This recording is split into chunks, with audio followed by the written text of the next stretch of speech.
So it's an enormous industry, and there are many obstacles to preventing or deterring the continued theft of objects and their trafficking across borders. And if we start big, the main obstacle is the enormous demand in the West for objects that are perceived to be exotic or authentic or ancient.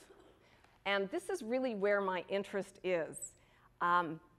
What is it in the Western imagination that just makes it so totally cool to own something that's 3,000 to 5,000 years old, for example? Or it may not be an ancient object, but it's an object that's considered somehow authentic.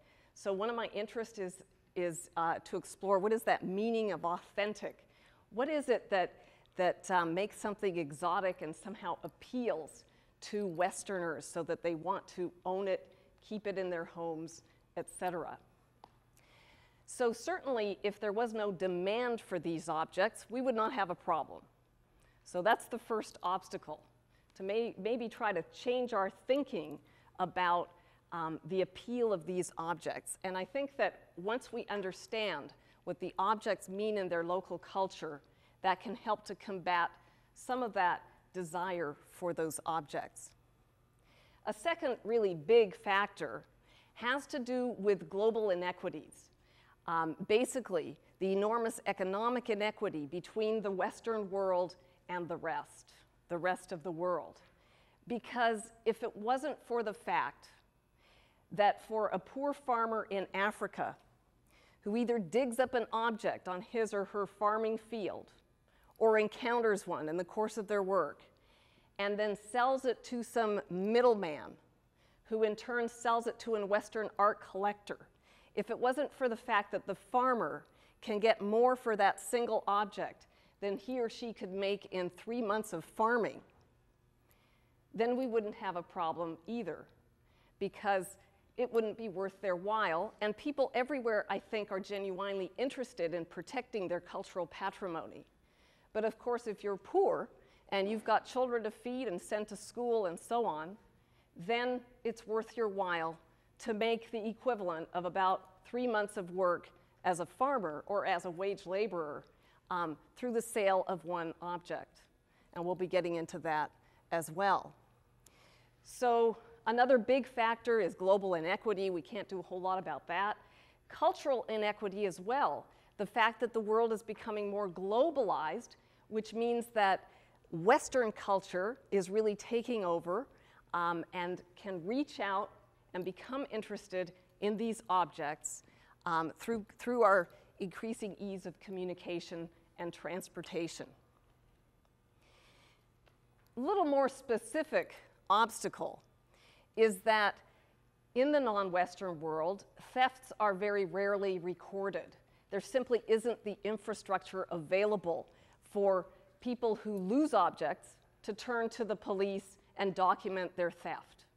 That's, in most cases, in the non-Western world, except perhaps right in the middle of urban areas, not an option.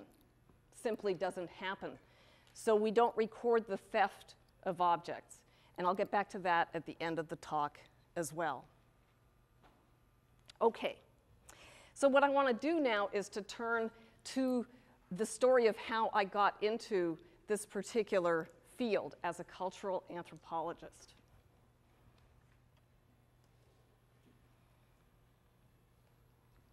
I think I'll come back to this one in just a moment.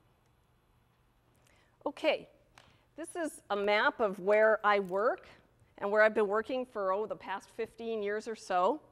I work in Africa, specifically in East Africa, and most of my talk from today is from Kenya that you see here.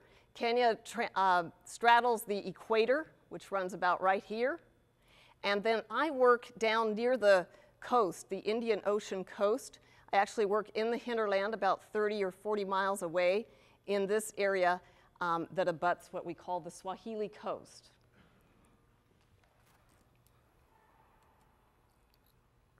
And I've been working with these people who are collectively called the Mijikenda. That's a group of 9 culturally and historically related ethnic groups.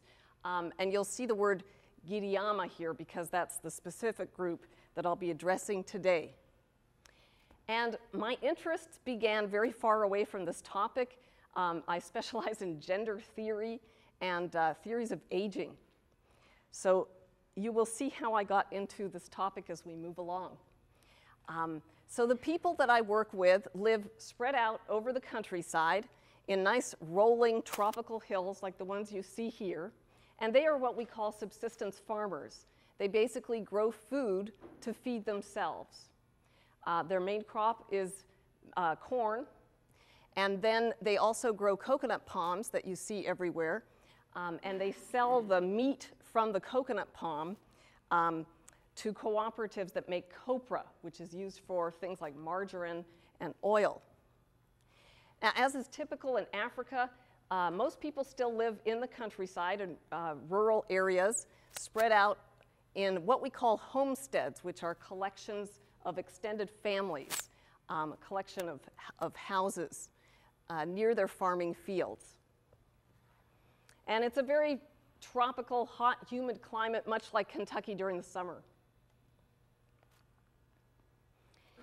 Well, the peoples that I work with, the Mijikenda, unlike a lot of other people in East Africa, still adhere very strongly to their own indigenous religious belief system. So they are neither Christians nor Muslims. They still strongly believe in the power of ancestral spirits. And if you're familiar with anything from Africa, you know how much respect the elders get and the ancestral spirits.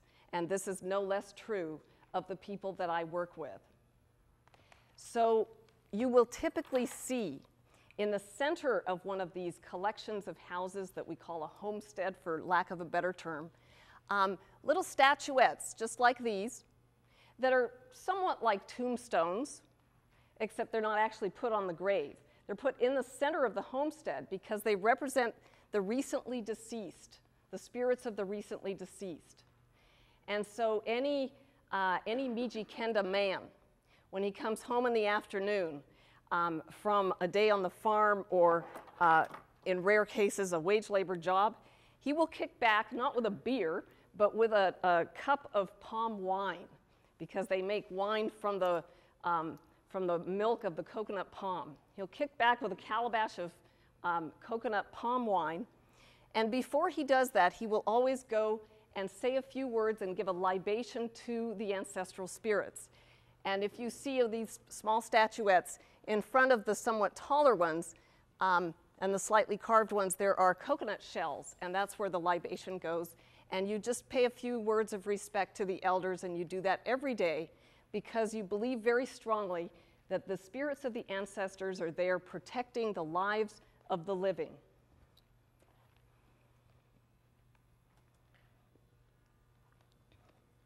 Well, in addition to those small, rather unelaborated statues that we just saw, the Mijikenda have other objects that commemorate ancestral spirits. The short ones, like the ones on the left that we just saw, they also have clay pots that are believed to contain the spirits of high-ranking women who were high-ranking during their lives. And I won't talk about those, but those have been part of my previous research. And then finally, there's a category of statues that in the local language are called vigango, that's the plural, or kigango, the singular. And these statues are much taller, they're wood, they're painted, and they're much more elaborately carved, like the ones you see here. And they commemorate men who were high-ranking during their lives and who were also members of a secret society during their lives. And they are the focus of my current research.